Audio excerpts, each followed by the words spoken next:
23.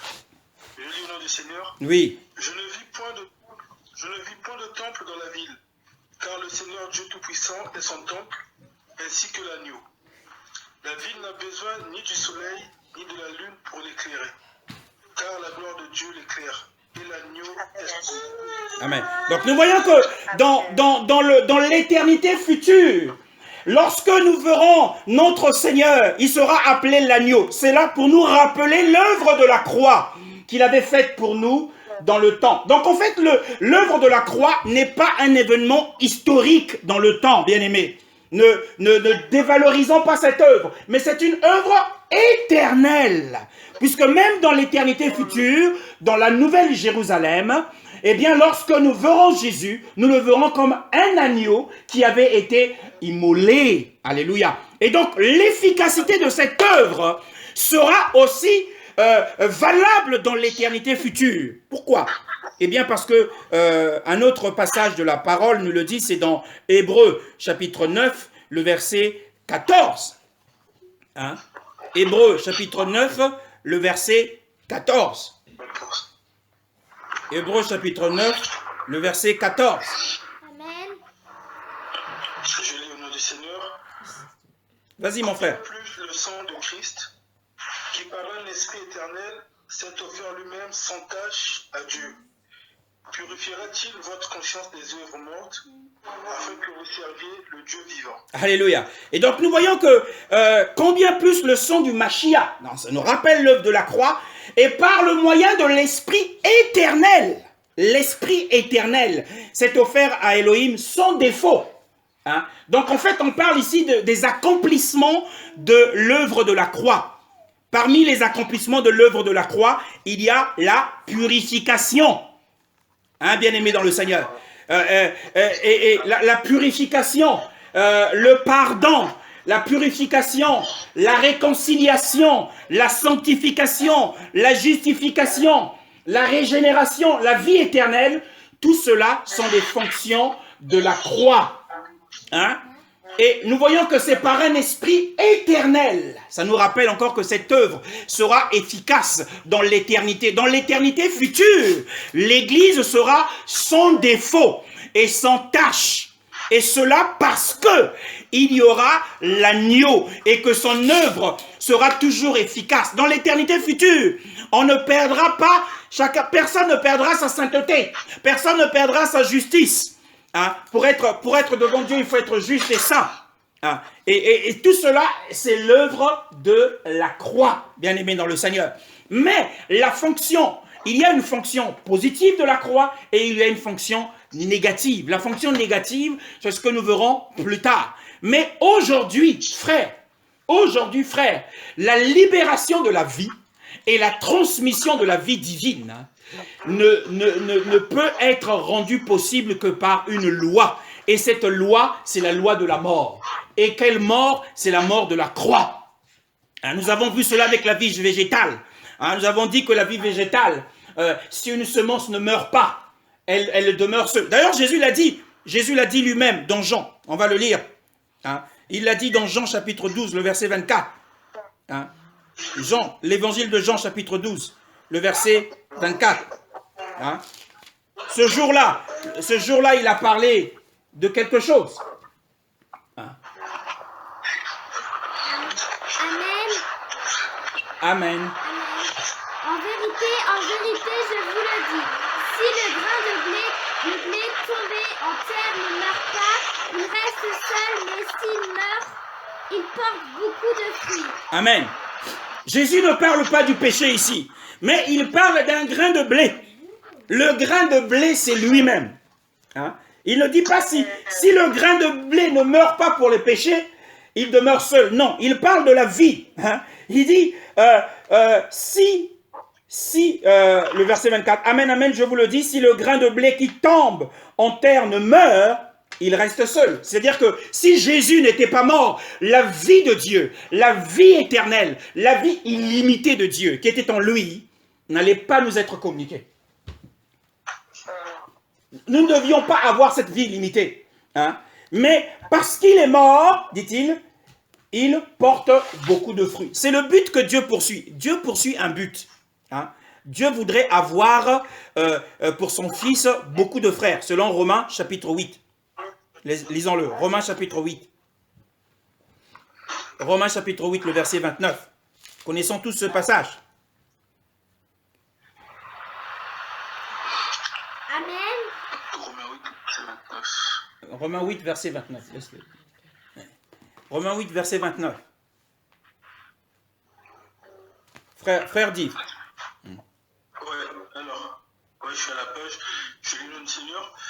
Car ceux qu'il a connus d'avance, il les a aussi prédestinés à être semblables à l'image de son Fils, afin que son Fils fût le premier-né entre plusieurs frères. Oui, donc le but du Père, le dessein de Dieu, le dessein éternel de Dieu, c'est d'avoir beaucoup de frères. Hein?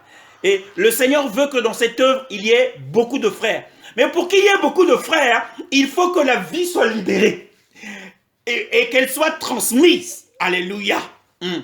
Ne soyons pas seulement comme des citernes, hein, des citernes qui reçoivent, mais demandons au Seigneur de créer une crevasse dans notre citerne pour que les fleuves d'eau vive coulent de nous. Bien aimé, pour que les fleuves d'eau vive coulent de toi, il faut qu'il y ait un trou.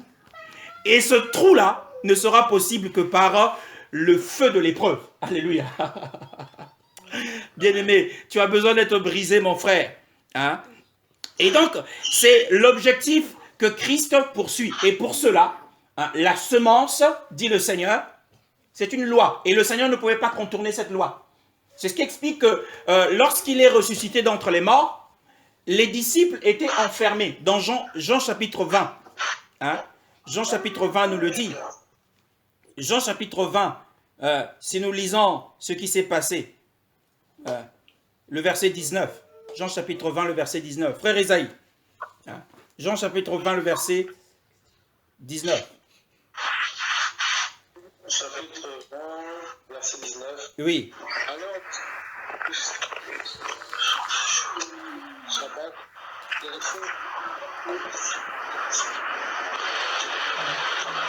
Ah. Vas-y. alors, verset 9. Oui. Alors, le soir du jour qui était un Shabbat, Oui. les portes du lit où les disciples étaient rassemblés, où la crainte qu'ils avaient des Juifs était fermée. Yoshua vint et s'étint au milieu et leur dit, paix à vous. Vous vous rendez compte? Le Seigneur avait hâte. Il avait hâte. Il dit, je suis pressé que tout cela soit accompli. Pourquoi? Parce que pour lui, c'était une gloire.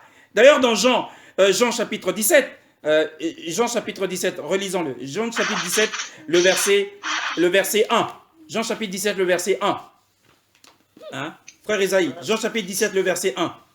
Ayant ainsi parlé, Yoshua leva les yeux au ciel et dit, Père, l'heure est venue, glorifie ton Fils, afin que ton Fils te glorifie. Oui, donc le glorifie ton Fils là parle de l'œuvre de la croix. Donc en fait pour Christ, la croix c'était une œuvre glorieuse.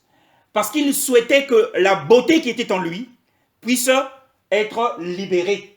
Pour que cette beauté sorte, il fallait absolument qu'il passe par la croix. Hein? Vous vous souvenez de ce qui s'est passé dans Luc chapitre 24 avec les disciples qui allaient sur le chemin d'Emmaüs. Hein? Ouais. Et ce que Jésus leur a dit, le verset 26, Luc 24, le verset 26. Luc 24, verset 26. Hein? En fait, notre conception de la croix ce matin doit être renouvelée. Nous avons perdu. Notre conception doit être renouvelée. Hein? Le verset 26. Hein? Hein, le verset 25 à 26. Frère Esaïe. Amen. Et il leur dit, eux, gens sans intelligence, et dont le cœur est lent à croire tout ce que les prophètes ont annoncé, ne fait-il pas que le Mashiach prit ces choses et qu'il entra dans sa gloire? Oui, donc dans Jean chapitre 17, 1, nous avons dit, Jésus a adressé une prière au Père en disant, Père, glorifie ton Fils afin que ton Fils te glorifie. Et ici, il apprend aux disciples d'Emmaüs qui étaient abattus. Hein? Parce que la conception que nous avons de la croix, c'est quoi? Nous voyons un Jésus souffrant, un Jésus dans la douleur, hein? Un Jésus mort pour nos péchés. Mais pour Jésus, la mort qu'il a soufferte, c'était pour qu'il entre dans sa gloire. Et l'un des éléments de la gloire, c'est ce qu'on a vu tout à l'heure dans Jean 20. Hein? Jésus, les portes de la maison étaient fermées. Il est rentré quand même. Ce qu'il ne pouvait pas faire lorsqu'il était dans la chair. Il était confiné dans la chair. Quand il était confiné dans la chair et quand il était en Galilée, il ne pouvait pas être en Judée en même temps. Et ça, c'est quelque chose qui l'embêtait. C'est pour ça qu'il dit, je suis pressé. J'ai hâte d'aller mourir pour être libre. Alléluia. Pour que ma beauté et ma gloire sortent. Bien-aimé, pour que la gloire de Dieu sorte de toi. Pour que la beauté de l'évangile, que les gens apprécient la beauté de l'évangile par la présence merveilleuse de Dieu, la nuée de la gloire de Dieu. Il faut que tu sois brisé. Il faut que tu expérimentes la croix. Alléluia. Jésus parle de la croix comme une œuvre glorieuse. Oh, magnifique est le Seigneur. Hein? Et donc pour nous, c'est des choses qui font peur. Ah, le frère est en train d'appeler les épreuves. Mais le Seigneur est là pour nous fortifier. Le Seigneur est là pour nous fortifier. Ah, mais moi, j'ai vraiment, par la grâce de Dieu, j'ai fait cette expérience l'année dernière. On a vécu une épreuve difficile. On s'est fait voler beaucoup d'argent et on s'est même retrouvé devant les tribunaux alors que nous étions victimes. Et j'étais brisé. Et quand je priais, et je sentais que au niveau de ma poitrine, la nuée était en train de sortir. Il y avait une ouverture. Hein. J'étais brisé parce que je pensais à comment j'allais au travail le matin à 4 heures du matin. J'ai dit, Seigneur, cet argent, comment tu as pu permettre ça? Et j'étais tellement brisé. Mais pour Dieu, il avait un but. Ce brisement, c'était pour libérer la nuée. Alléluia.